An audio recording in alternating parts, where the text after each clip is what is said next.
vous rappelle, frères, l'évangile que je vous ai annoncé, que vous avez reçu, dans lequel vous avez persévéré, par lequel vous êtes sauvés, si vous le retenez dans les termes où je vous l'ai annoncé, autrement vous auriez cru en vain. Je vous ai enseigné avant tout, comme je l'avais aussi reçu, que Christ est mort pour nos péchés selon les Écritures. Il a été enseveli et il est ressuscité le 3e jour selon les Écritures. Et il est apparu à Céphas puis aux 12. Ensuite, il est apparu à plus de 500 frères à la fois, dont la plupart sont encore vivants et dont quelques-uns sont morts. Ensuite, il est apparu à Jacques, puis à tous les apôtres.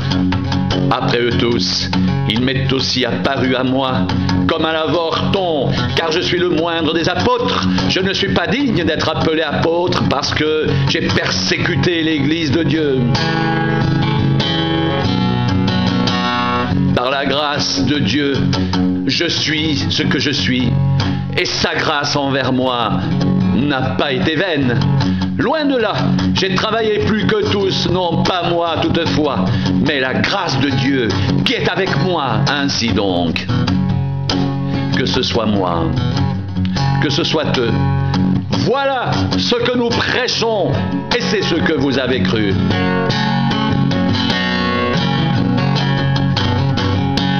Or, si l'on prêche que Christ est ressuscité des morts, pourquoi quelques-uns parmi vous disent-ils qu'il n'y a point de résurrection des morts? S'il n'y a point de résurrection des morts, Christ non plus n'est pas ressuscité. Et si Christ n'est pas ressuscité, notre prédication est donc vaine, et votre foi aussi est vaine. Il se trouve même que nous sommes de faux témoins à l'égard de Dieu, puisque nous avons témoigné contre Dieu qu'il a ressuscité Christ, tandis qu'il ne l'aurait pas ressuscité si les morts ne ressuscitent point. Car si les morts ne ressuscitent point, Christ non plus n'est pas ressuscité. Et si Christ n'est pas ressuscité, votre foi est vaine. Vous êtes encore dans vos péchés, par conséquent aussi, ceux qui sont morts en Christ sont perdus. Si c'est dans cette vie seulement que nous espérons en Christ, nous sommes les plus malheureux de tous les hommes. Mais maintenant, Christ est ressuscité des morts. Il est les prémices de ceux qui sont morts, car puisque la mort est venue par un homme, c'est aussi par un homme qu'est venue la résurrection des morts. Et comme tous meurent en Adam, de même aussi tous revivront en Christ, mais chacun en son rang, Christ comme prémisse, puis ceux qui appartiennent à Christ lors de son avènement.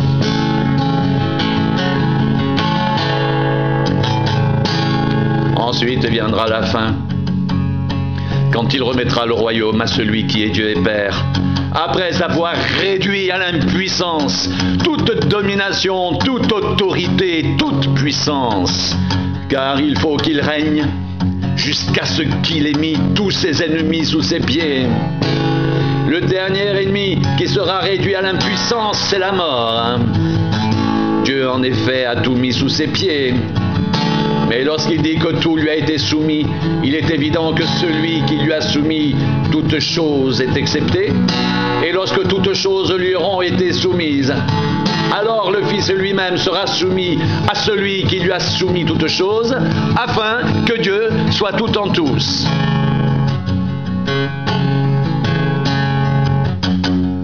Autrement, que feraient ceux qui se font baptiser pour les morts si les morts ne ressuscitent absolument pas?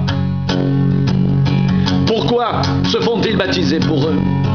Et nous, pourquoi sommes-nous à toute heure en péril? Chaque jour je suis exposé à la mort, je l'atteste, frère, par la gloire dont vous êtes pour moi le sujet en Jésus-Christ, notre Seigneur.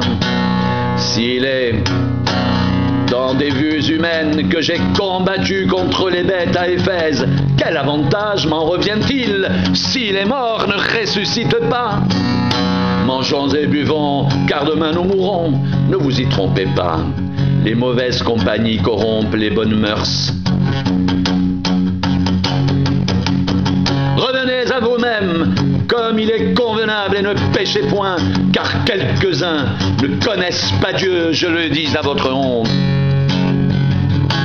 Mais quelqu'un dira, comment les morts ressuscitent-ils? Et avec quel corps reviennent-ils? Insensé, ce que tu sèmes ne reprend point vie s'il ne meurt.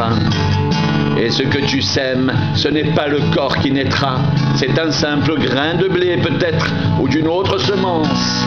Puis Dieu lui donne un corps comme il lui plaît, et à chaque semence il donne un corps qui lui est propre.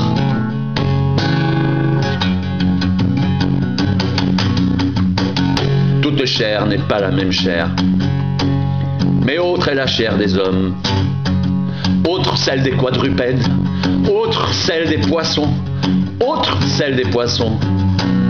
Il y a aussi des corps célestes et des corps terrestres, mais autre est l'éclat des corps célestes, autre celui des corps terrestres.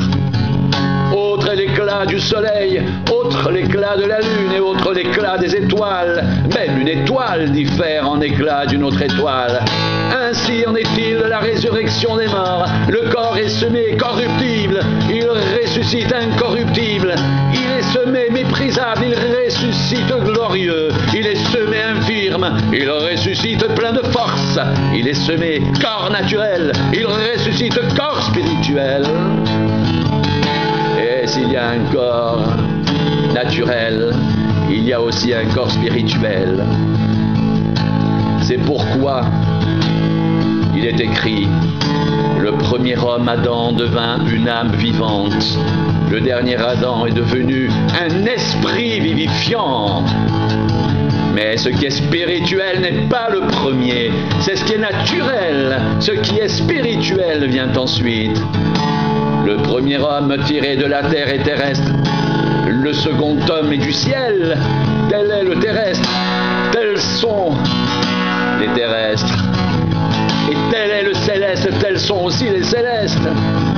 Et de même que nous avons porté l'image du terrestre, nous porterons aussi l'image du céleste.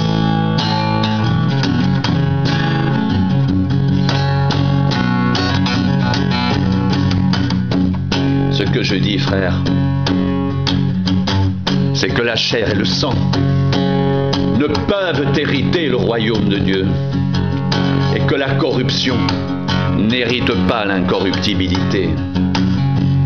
Voici, je vous dis un mystère, nous ne mourrons pas tous, mais tous nous serons changés en un instant, en un clin d'œil à la dernière trompette. La trompette sonnera et les morts ressusciteront incorruptibles et nous serons changés. Car il faut que ce corps incorruptible revête l'incorruptibilité et que ce corps mortel revête l'immortalité. Lorsque ce corps corruptible aura revêtu l'incorruptibilité et que ce corps mortel aura revêtu l'immortalité, alors s'accomplira la parole qui est écrite, la mort a été engloutie dans la victoire. Ô mort, où est ta victoire? Ô mort, où est ton aiguillon? L'aiguillon de la mort, c'est le péché, et la puissance du péché, c'est la loi. Mais grâce soit rendue à Dieu qui nous donne la victoire par notre Seigneur Jésus-Christ. Ainsi, mes frères bien-aimés, soyez fermes, inébranlables, travaillant de mieux en mieux à l'œuvre du Seigneur, sachant que votre travail ne sera pas vain dans le Seigneur.